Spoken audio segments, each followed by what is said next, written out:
What's going on, everybody? I'm Brandon from Walker's Woodworks. Welcome back to the channel. Today we're going to be going over a new tool I got in the shop recently, the Harvey C14 bandsaw.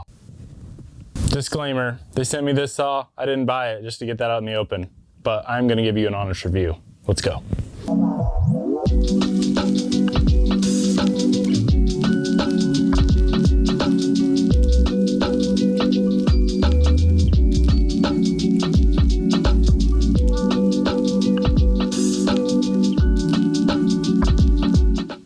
So here it is, the Harvey C14 Ambassador bandsaw. I'm gonna be going over a few things I really like about it and a couple things I don't, because if I just told you all the good stuff, you wouldn't believe me. So the first thing I personally did was change out the plug, because I have this twist lock receptacle in my shop and it's the only 220 I have in here. Plus I really like these twist locks, they're a lot safer. You just put them in and then when you twist, they don't pull out. I have the same one on my saw stop, so that was my first step.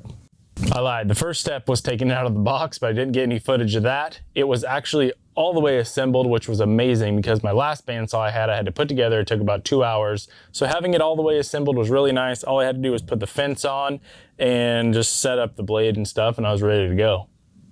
Really the only other things I had to do in setup was take this switch and flip it around this way. It was flipped backwards for shipping, so it was on the back side mounted here, but all you do is take out 2 bolts, flip it around, bolt it back on, you're good to go. And then I bolted on this tool holder down here, which holds all your Allen wrenches and everything, which is pretty convenient. I figure we'll start from the top, work our way down. So first thing off I noticed was these are metal. On a lot of bandsaws, they're plastic. So all the components are really nice. Big cast iron wheels. You have windows here. There's a sight window to show your blade tracking on the wheel. Where it's at, you can just look in there and see while it's running safely. There's a tension gauge up here, which also has a window here so you can see it. And then it has a big tensioning arm back here. Gives you a lot of leverage. Whenever your bandsaw is not in use, you want to disengage that so there's not pressure on the blade all the time. It makes your blade last a lot longer. And then this up here is your tension. And then there's a knob on the back to set the wheel back and forth so you get your blade tracking correct. And then this, you loosen this, and this is what raises and lowers your guard. So you want to raise that up as high as your material is, so you can get the most control on the blade. Moving down here, probably one of my favorite features is the toolless adjustment. So you just loosen these. I'm not going to because I have it set up right now, but it has roller bearings, which is nice. I prefer those over the blocks. You loosen these and then you twist this, and it's on a cam system. So whenever you twist it, it gets closer or further away, so you can easily set it up, tighten those back down. Same thing with the back. And then the bottom one is the same underneath the table as well. The fence is also unique. It has this tightening knob here, slides back and forth on this cylindrical rail, I guess you would call it. It was kind of weird to get on, so you have to twist it up like this, and then you slide it past, and then put it back down, and then right here it'll go past that bar, and then you can slide it all the way off, which was interesting, but it's fine. And then it has a T-bolt style system here. You can loosen that, flip the fence any way you need, and it's got a nice big cast iron top, which is adjustable this way with gears and things like that, so you're not trying to hold it, tighten it down. It's got a roller under there to actually do that, which is nice.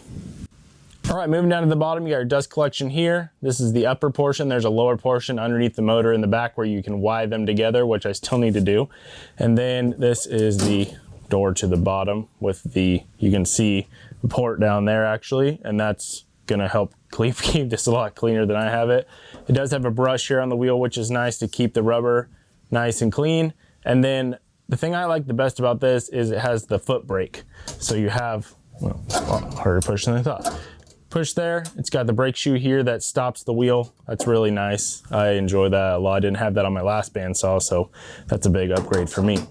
Also, it comes with leveling feet, but because my shop's so small, you can see it's just kind of shoved into the corner here. I put it on a cart, and that allows it to be portable.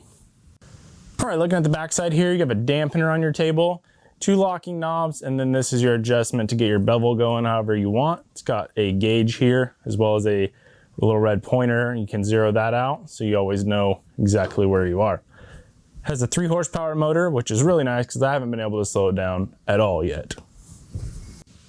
I'm gonna get to some action shots here in a minute, but real quick, I wanted to tell you a couple of things that I don't like particularly about it because, like I said, what's an honest review video without the dislikes. So they're actually few and far between. The only things I really didn't care for was the stock blade. So I ordered a set of 3 Timberwolf blades, just 3 different sizes. Those seem to be doing a lot better. And the only other thing that I've noticed is it does tend to wander a little bit, and that could very well be in my lack of setup skills. So I'm gonna keep messing with this. I haven't had a chance to use it a whole lot, so this is more of like an unboxing review type video, not a I've used it for 8 months and this is what I think type video, but I probably will do another one of those maybe next year or something once I have a lot of time on it.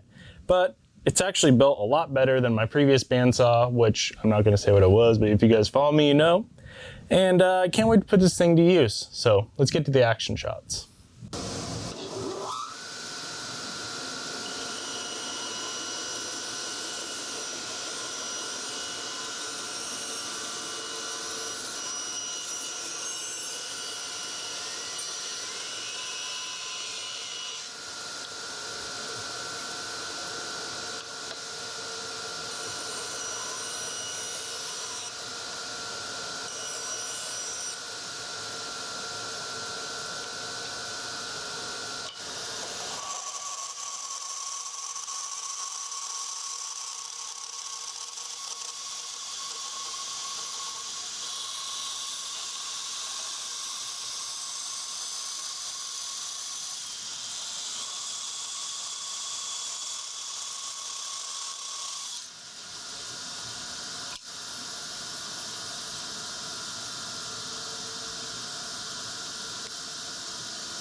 All right, I got it back in place. You guys saw all the things I liked about it, some stuff I didn't.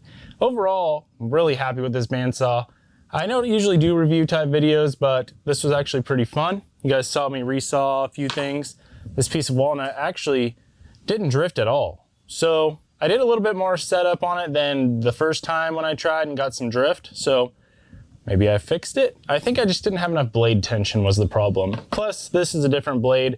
The stock blade's probably fine for normal stuff, but I really think that the key to getting a good result is the blade. So that being said, that's my review on the Harvey C14.